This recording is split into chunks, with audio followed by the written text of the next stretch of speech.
Kitchen अर्थात रसोई घर को वास्तु अनुसार बनाना जरूरी है, अन्यथा ये रोग, शोक और धन की बर्बादी का कारण बन सकता है। बरकत चली जाती है और हमेशा अन्न की कमी बनी रहती है। इसीलिए आज वो जानते हैं कि किचन में क्या करें, क्या न करें। किचन में क्या करें, 10 बातें। 1. आग्नेय कोण में हो किचन। वास्तु विज्ञान के अनुसार रसोई घर आग्नेय कोण में होना शुभ फलदायी होता है। इस दिशा का स्वामी ग्रह शुक्र होता है। किचन यदि आग्नेय कोण में नहीं है तो इससे घर में रहने वाले लोगों की सेहत, खासतौर पर महिलाओं की सेहत पर विपरीत प्रभाव पड़ता है। अन्न धन की भी हानि होती है। इससे पाचन संबंधी अनेक बीमारियां हो सकती हैं। किचन आग्नेय में नहीं है तो पूर्व में चलेगा, नहीं तो पश्चिम और उत्तर में भी चलेगा। बाकी की दिशाओं से वास्तु दोष निर्मित होता है। 2. फल, सब्जी और फूल। रसोई घर में किचन स्टैंड के ऊपर सुंदर फलों और सब्जियों के चित्र लगाएं। साथ ही अन्नपूर्णा माता का चित्र भी लगाएं तो घर में बरकत बनी रहेगी। 3. गणेश जी की ऐसी तस्वीर। जिन घर में रसोई घर दक्षिण पूर्व यानी आग्नेय कोण में नहीं हो, तब वास्तु दोष को दूर करने के लिए रसोई के उत्तर पूर्व यानी ईशान कोण में सिंदूरी गणेश जी की तस्वीर लगानी चाहिए। 4. अल्पना। रसोई घर में छीका चौक, मां अन्नपूर्णा की कृपा दृष्टि बनी रहे, इस हेतु विशेष फूल के आकार की अल्पना बनती है जिसके 5 खाने बनते हैं। हर खाने में विभिन्न अनाज धन धान्य को प्रतीक स्वरूप उकेरा जाता है। गोल आकार में बनी इस अल्पना के बीच में दीप धरा जाता है। अक्सर आप इस तरह की अल्पना या मांडना को गुजरात, मालवा, निमाड़ या राजस्थान के ग्रामीण या आदिवासियों के घरों में देख सकते हैं। 5. यज्ञ करते ऋषि। यदि आपका रसोई घर अग्निकोण में न होते हुए किसी और दिशा में बना है तो वहां पर यज्ञ करते हुए ऋषियों की चित्राकृति लगाएं। 6. अग्निहोत्र कर्म करें। जिस तरह हम जरूरतमंदों को अन्न जल देते हैं, उसी तरह हमने जिस अग्नि और जल के माध्यम से यह अन्न बनाया है तो उसे भी अर्पित करें। इसे अग्निहोत्र कर्म कहते हैं।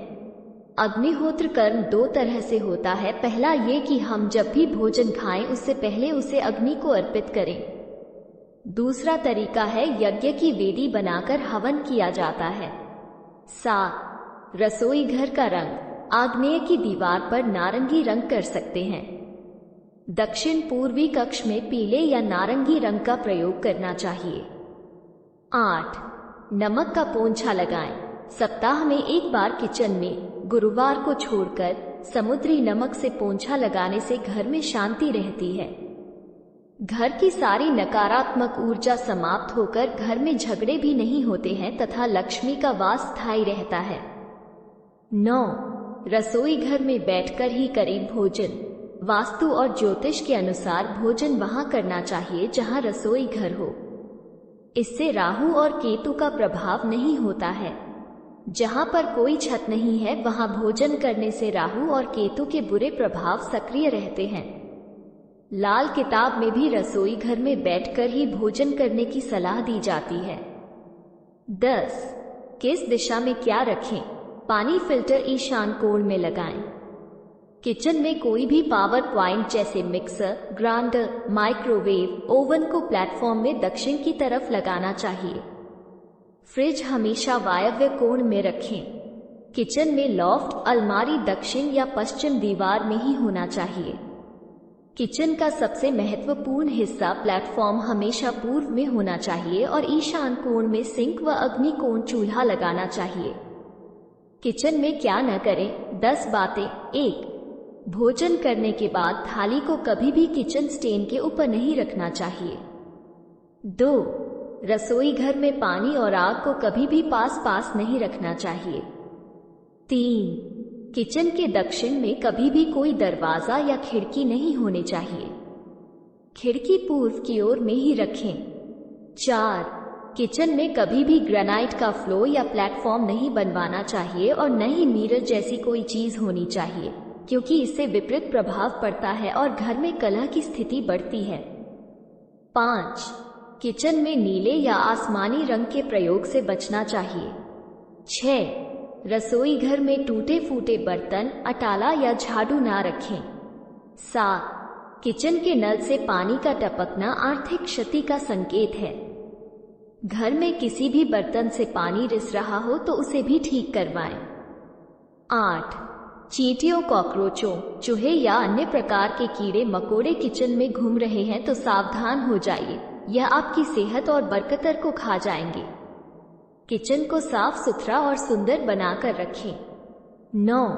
किचन में जर्मन या एल्यूमिनियम में किसी भी प्रकार का खाना नहीं बनाना या पकाना चाहिए, ये सेहत के लिए घातक होता है। इससे चर्म रोग और कैंसर जैसे रोग हो सकते हैं। हालांकि जर्मन में आप दही जमा सकते हैं। 10. किचन के सामने या पास में शौचालय या बाथरूम नहीं होना चाहिए। झेलम स्टूडियोज परिवार के ओर से आपको ढेर सारी शुभकामनाएं। ऐसे ही और कहानियां सुनने के लिए पुनः पधारें। आपका दिन शुभ हो।